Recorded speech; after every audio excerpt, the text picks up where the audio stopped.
Hi, I am Himanshu Relan, Senior Manager, Indirect Taxation.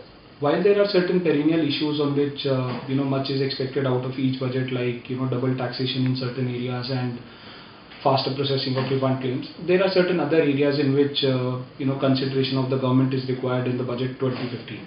Effective 2014, rate of interest for delay in payment of service tax are as high as 24% for a period of delay beyond 6 months and 30% for a period of delay beyond 1 year. These rates are certainly not compensatory in nature, and these rates certainly have a draconian impact on assessees having long pending litigations. So my proposal for this rate of interest is that these rate of interest should be brought down to a maximum of 13%, as these appear to be more penal in nature rather than being compensatory in nature. Further, with regard to the education sector, only specified services are exempt from service tax.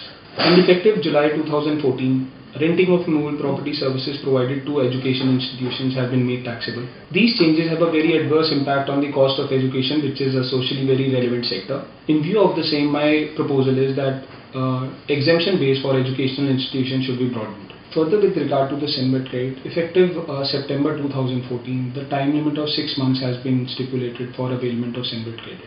This is not only causing accounting challenges in case of large corporates, but is also resulting into lapse of credit, which is clearly against the principle that SENVET credit is indefeasible.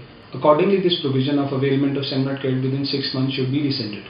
Further, the definition of input services and capital goods is restrictive in nature, wherein the government has the scope to deny SENVET credit even in cases where the same are used for taxable activities. Accordingly, such restrictions should be done away with.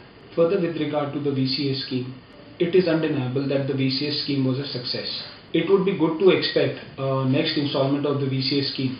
It would not only be useful for the assessees who could not avail this scheme earlier, but would also be beneficial for the government to identify new assessees as we move to the GST regime. It cannot be denied that there are matters before the judiciary which have been pending for long. Interest costs in such matters are running as high as 30% for each year. Given an option, assessees may like to exit from such litigations. Drawing an idea from the VCA scheme, a scheme may be introduced in terms of which assessees are given an option to exit from these long pending litigations on payment of specified sums. This would not only be useful for saving of substantial judicial time, but would also be helpful for the assessees to hedge themselves against exorbitant exposures and start afresh for the GST regime. With regard to the GST, as we already know that it is expected to be implemented by April 2016. As the GST reform has already missed various deadlines in the past, it is very essential that a time-bound approach is discussed in the budget 2015.